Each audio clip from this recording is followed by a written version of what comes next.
She thought I was asleep. That's the only reason she whispered it. I heard her phone buzz at 2:09 a.m. Sharp little sound in the dark. She picked it up slowly, slid off the bed like she was tiptoeing past a bear, and padded across the carpet to the hallway. And then she said it. I miss you too. I can't wait until next weekend. You ever feel your chest go hollow? Like your ribs just caved in? I lay there in the dark, staring at the crack in the ceiling we never fixed, blinking hard because I wanted to believe I imagined it, that I dreamed it, that my wife of 15 years wasn't standing in the hallway at 2 a.m., whispering to someone else about next weekend while I was 2 feet away, slowly dying inside. But I wasn't dreaming. I got up an hour later, pretending to need water. She was back in bed, breathing heavy and fake. You know the kind, overly slow, like a child pretending to sleep so they won't get caught. She had her phone under her pillow, something she'd never done before. I didn't touch it, not that night. But everything shifted after that. She didn't know I heard.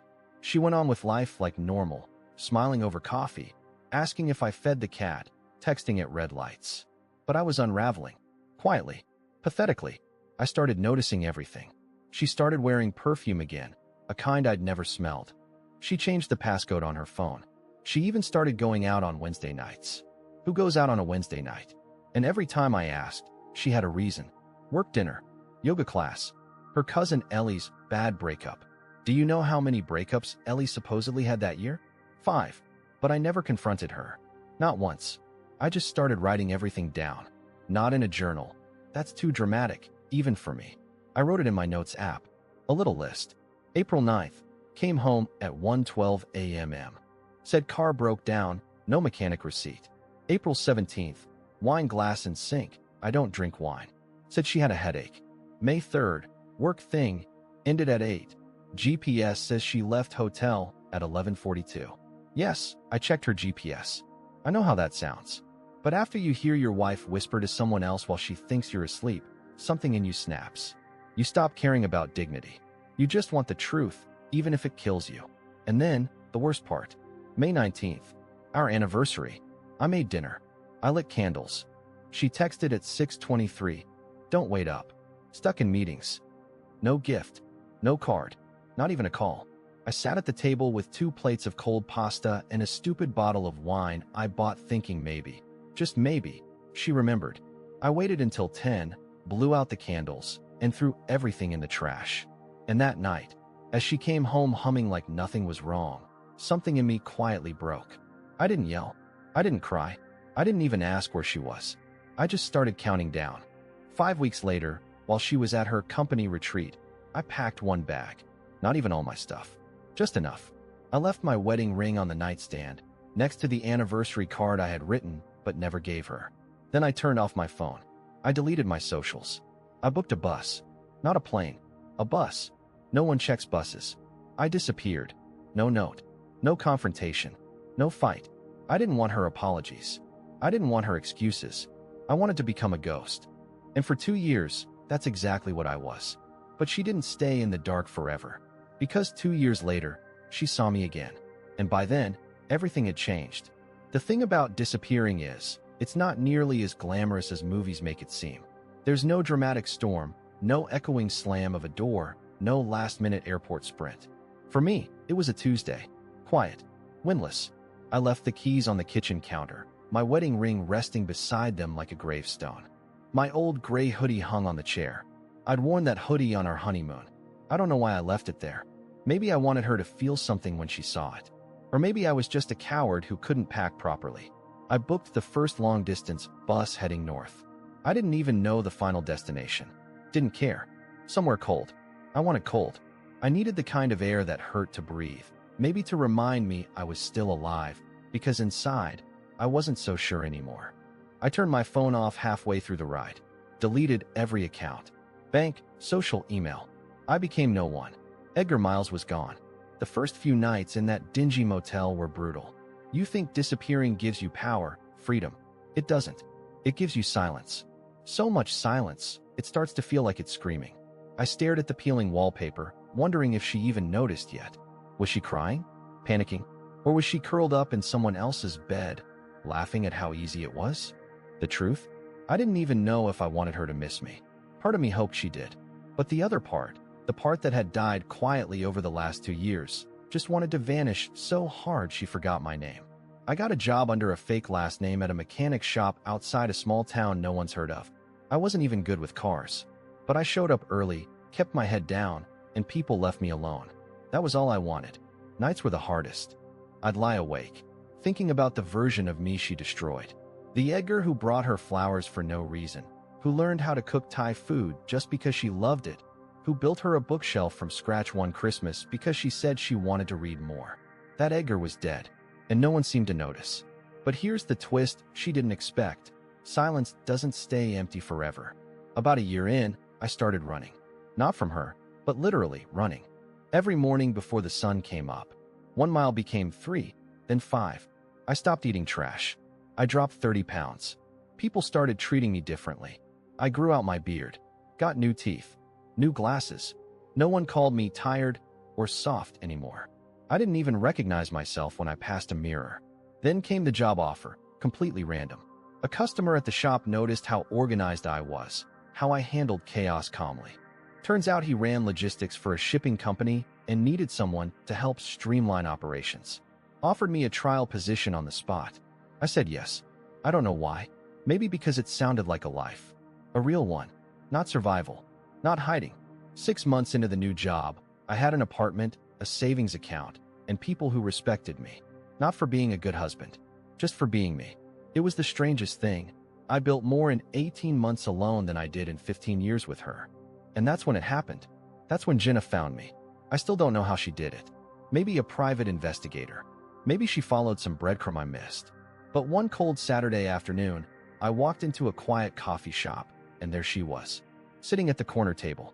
Same blonde hair, same fake confidence in her eyes. But this time, she looked nervous. She stood when she saw me, whispered my name like it was a prayer or a curse. Edgar. I didn't answer. I just stood there, holding my coffee, heart slamming against my ribs like it was trying to escape my chest. She had no idea who I had become, and I had no intention of making it easy for her to find out. She reached out like she expected me to collapse into her arms, like I was still hers, like nothing had happened. And for a second, my breath caught, not because I missed her, not because I wanted her back, but because I couldn't believe how little she had changed. She still wore the same perfume, still tilted her head the same way when she said my name like it was some delicate thing, like she was still entitled to it. Edgar, where have you been? Her voice trembled like she was the one who'd been abandoned. I took a sip of my coffee and sat down slowly across from her, keeping my expression blank. I could feel every eye in the cafe flicker toward us, sensing the tension. She looked at me like she was trying to piece together a puzzle that didn't fit anymore. I wasn't the man who used to leave post-it notes in her lunchbox. I wasn't the man who used to rub her feet after long days and ignore my own needs just to keep her from spiraling. I'm not here for a reunion, I said flatly. So whatever you came to say it fast. She blinked, caught off guard. She probably expected tears, groveling, maybe a sad apology for leaving. She didn't expect this. Not the man sitting in front of her with shoulders straighter, voice firmer, eyes colder. I didn't know where you went, she said, voice shaking. I thought something terrible happened. I was going crazy. I almost laughed. You were going crazy while I was watching you lie to my face for a year? While you were sneaking around with some stranger? You had the nerve to think you were the victim? She dropped her gaze to her lap, cheeks flushing. It wasn't like that. Don't, I cut in. Don't insult both of us. There was silence. Heavy. Ugly. I ended it, she whispered. Months after you left. I couldn't do it anymore. It didn't mean what I thought it did. And when I realized what I lost, it was too late. I stared at her for a long time. I wanted to feel something. I wanted to feel anger, satisfaction, heartbreak, anything. But I didn't. It was like watching an old movie I'd seen 100 times, knowing how it ends. Why now? I asked. Why find me now? She looked up slowly. Because I never got to say I'm sorry. Because I never stopped thinking about you. And because her voice cracked. You were the only person who ever really saw me. Who ever really stayed. And I destroyed it. I leaned forward, quiet. You didn't destroy it. You traded it. You weighed me against someone else, and you made your choice. And now you want to rewrite history because the consequences finally hit. Her eyes were glassy. Edgar, please. I don't care where you went or what you did. I just want to fix it. We can fix it.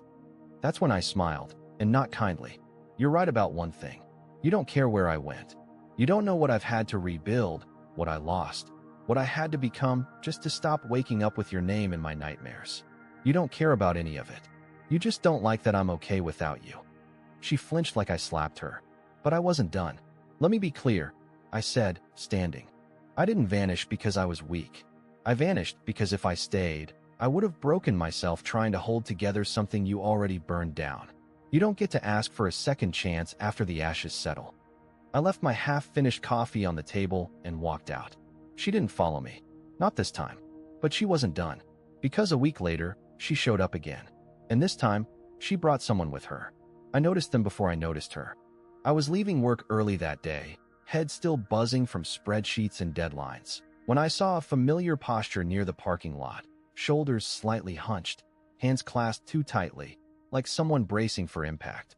Jenna stood there, but she wasn't alone. Beside her was a woman in her late 60s, silver hair pulled back neatly, eyes sharp and restless. For a second, my brain refused to process it. Then it clicked, and my stomach dropped. Her mother, the woman who hugged me at our wedding and whispered, "Take care of her. She's complicated."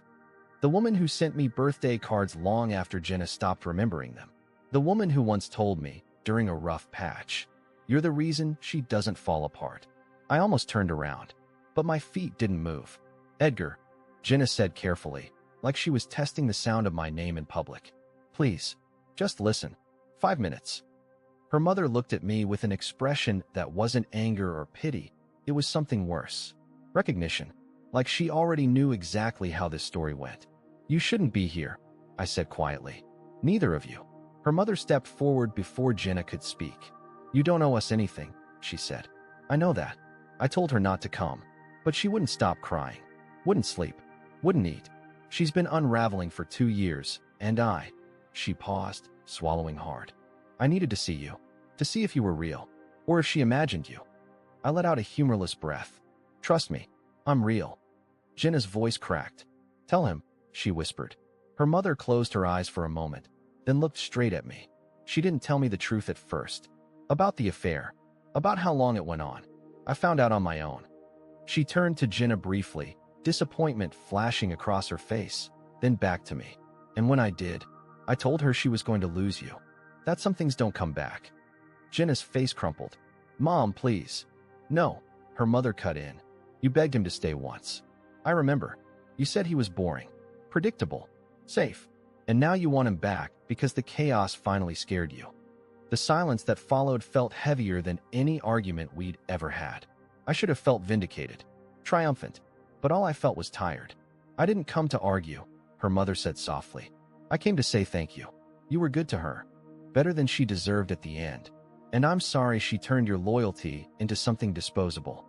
Jenna stared at the ground like a scolded child. I'd never seen her look that small. "I don't need apologies," I said. "I need distance." Her mother nodded. "Then let me give you something instead." She reached into her purse and handed me a folded envelope. "She didn't want me to give you this, but you should have it." I hesitated, then took it. "What is it?" "Proof," her mother said simply. "In case she ever tries to rewrite what happened. In case she ever tells herself a version where you were the problem." Jenna's head snapped up. "Mom," but it was too late. I didn't open the envelope right away. I walked past them, past the parking lot, all the way home. I sat at my kitchen table long after dark, staring at that envelope like it might bite me. When I finally opened it, my hands started shaking. Inside were printed messages, dates, times, photos I had never seen. Not just one man, not just one mistake, a pattern. And suddenly, disappearing hadn't been enough. Because now I understood something that changed everything. And once you see the full truth, you can't unsee it. I didn't sleep that night. I must have read through the messages 100 times, each one worse than the last. There weren't just 1 or 2 slip-ups. It was a chain of betrayals spanning over a year. Different names, different dates, different cities. Some she'd met on work trips. One even on a so-called wellness retreat. She told me she was meditating in the mountains. In reality, she was sipping cocktails by a pool in Scottsdale with someone named Brent, who called her his favorite distraction. One message from her read, "He's asleep downstairs." I hate how easy it is to lie to him. That one nearly made me throw up. It wasn't just the cheating. It was the double life. The way she wore love like a mask, how she kissed me goodbye before walking straight into someone else's arms. It wasn't weakness. It was a choice. Repeated, strategic, shameless. And the worst part? I didn't even see it. Not because I was stupid, but because I trusted her. That kind of blind, pathetic trust you only give when you think someone would never want to hurt you. I sat in the dark till morning, the printed pages spread across my kitchen table like crime scene evidence. And honestly, that's what it felt like. Like I was looking at the ruins of a crime I hadn't realized I was the victim of. When the sun finally rose, I went for a run. No music, no destination, just feet hitting the pavement, harder than usual. Rage in every breath. I didn't know what I was supposed to do now. I'd already left. I'd already disappeared. I wasn't trying to punish her. I just wanted peace. But this wasn't just betrayal. This was demolition. She hadn't just broken our marriage. She had erased it. The flowers, the anniversaries, the long talks at 2 a.m. when she cried about life, and I held her without saying a word. She'd buried all of that beneath strangers' bedsheets and pretty lies. And now she had the audacity to show up, weeping, saying she missed me? No. She missed the version of me who didn't know what she really was. By the time I made it back to the apartment, I had made a decision. I wasn't going to stay hidden anymore, but I wasn't going back to her either. I wanted closure. Real closure. Not a pathetic, teary apology in a coffee shop. I wanted her to feel it, to understand what it meant to burn down something irreplaceable. So I reached out to someone I hadn't spoken to in over 2 years, her former best friend, Fiona.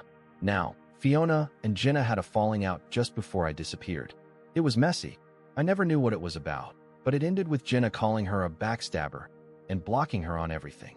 I had stayed out of it. At the time, it felt like girl drama. But now, holding proof that my entire marriage was a fraud, I wanted answers. Real ones. I messaged Fiona with one sentence. I know everything now. I'm ready to talk. She replied in under 10 minutes. We met at a quiet diner on the edge of town, one of those places where nobody knows your name and the waitress calls everyone Han. Fiona looked surprised to see me, like she didn't expect I'd actually show up. You look different, she said. Better, actually. I feel worse, I muttered. She slid into the booth, not even touching her coffee. So, you found out. I nodded. More than I ever wanted. There was a pause. Then she leaned forward. She was with someone else while you were in the hospital, you know. I froze. What? Fiona's voice lowered. You remember when you had that emergency appendectomy? 3 years ago. She told everyone she stayed by your side all night, remember? I nodded slowly. That night had always seemed blurry. I was on pain meds, in and out of sleep. She was with a guy named Trevor, Fiona said. I know because she told me about it right after. Bragged about how bold it felt. Said the risk made it exciting. I sat there, staring at her, heart pounding in my ears. Fiona looked away. I never forgave her for that. That's why we stopped talking. I couldn't look at her without seeing what she'd done. I tried to reach out to you. She blocked me from everything. Said I was trying to ruin her marriage. For the second time in 24 hours, I felt the floor of my life split beneath me. I thought I had already seen the worst of it. I was wrong. And Fiona wasn't done talking. Because what she told me next changed everything I thought I knew, not just about Jenna, but about someone else in our lives who'd been part of this the whole time. Fiona stared at her untouched coffee, fingers tracing the rim of the cup like she was still debating whether to say it. I could feel it, the weight of whatever was coming. Something worse than I already knew, and that terrified me more than anything. Because if this was the stuff Jenna hid from her best friend, what the hell had I missed? Then Fiona finally looked at me and said a name I hadn't heard in years. Colby. I blinked. Colby? My coworker Colby? Fiona nodded slowly. Not just your coworker. Your friend. The one who came to your house all the time. The one who helped you build that backyard shed. I could feel my throat tightening. What are you talking about? She used to text him, Fiona said. A lot. And not just innocent stuff. It started after that charity gala, remember? The one where you got food poisoning and went home early? Yeah. She stayed. With Colby. My hands curled into fists. That night, she came home late. Said she'd stayed to help clean up. I remember even thanking her for being so thoughtful while I was curled up in bed, sweating through a fever. I thanked her. Fiona hesitated. I only found out because she accidentally sent me a screenshot of a message meant for him. It said, "Wish it were you I came home to tonight." She unsent it a minute later and pretended nothing happened. I felt sick, not just because she cheated, not just because it was someone close, but because Colby had looked me in the eyes. He'd eaten at my table. He'd laughed with me while holding a beer I handed him. Did it go on for long? I asked, my voice barely above a whisper. Fiona's eyes were full of something like guilt. A few months, I think, until she found someone else who gave her more attention. She used people like batteries, Edgar. Once they stopped charging her ego, she moved on. I sat back in the booth, breath shallow. My mind raced with memories, moments I had interpreted as harmless. The lingering hugs, the inside jokes, the time I walked in on them laughing in the garage and she got flustered. I thought it was nothing. It wasn't. Fiona reached into her purse and pulled out a flash drive. I saved everything. Screenshots, photos, messages. I didn't know what to do with it back then. But maybe you should see it for yourself. I didn't want it. I didn't want to know more. But I took it anyway. As we left the diner, Fiona touched my arm. She'll try again. I know her. When she sees she can't get to you emotionally, she'll go for guilt, or shame, or nostalgia. But she doesn't love you. She just hates not being the center of your life. I nodded, not trusting myself to speak. Because deep down, I knew Fiona was right. And as much as I wanted to walk away for good, I had one more thing to do. Something Jenna never saw coming. It took me 3 days to open the flash drive. I kept it in the drawer next to my bed like it was some kind of bomb, half afraid that once I looked, I'd never be able to go back to feeling even remotely okay. But when I finally clicked through the folder, I realized something strange. I wasn't surprised anymore. Disgusted? Yes, but not surprised. There were screenshots of messages between her and Colby that made my skin crawl. Things she'd said to him while I was downstairs making her tea. Photos of them together in public, restaurants, parks, even our local hardware store. She'd smiled at him the way I used to dream she'd smile at me. And worst of all, she had talked about me like I was a burden, like I was dead weight. The man who meant well, but didn't make her feel alive. That was the line that finally snapped something in me. Because I had bled for her. I had spent years putting her before everything. Before myself, before rest, before happiness. And this was what it amounted to. Didn't make her feel alive? Fine. If she wanted to know what alive looked like, I'd show her. I reached out to someone I trusted, my old mentor, Daryl. He was the kind of man who always said what he meant and never sugarcoated a thing. He'd been offering me a consulting job for over a year now, something far beyond what I thought I deserved. But suddenly, I wanted it. I wanted to rebuild in the light, not the shadows. The very next week, I gave notice at the shipping company, packed my things, moved to a city where no one knew my past, and my future was mine alone to build. And then I did the one thing I told myself I'd never do. I let Jenna find me again. Not by accident this time. Not by chance. I sent her a single message. If you want closure, meet me Friday. 6 p.m., where the truth. I didn't know if she'd show, but she did. She walked into the rooftop bar wearing the same red dress she wore on our 10th anniversary. The one she said made her feel dangerous. She looked almost exactly the same, but I didn't. I saw it in her face the second her eyes landed on me. I wasn't Edgar, the doormat, the background character in her spotlight. I was something else now. Someone else. You look different, she said quietly. Better, I replied. She sat down slowly, clutching her bag like it might save her. Why did you want to see me? I stared at her for a long moment before speaking. Because I needed you to see what survived you. Her breath caught. That's not fair. No, I cut her off. What's not fair is 15 years of loyalty being turned into a joke. What's not fair is being humiliated by the people I trusted most. And what's really not fair is you trying to spin it into some sad romance story now that your fantasy life collapsed. Her eyes filled with tears, but I didn't care. Not anymore.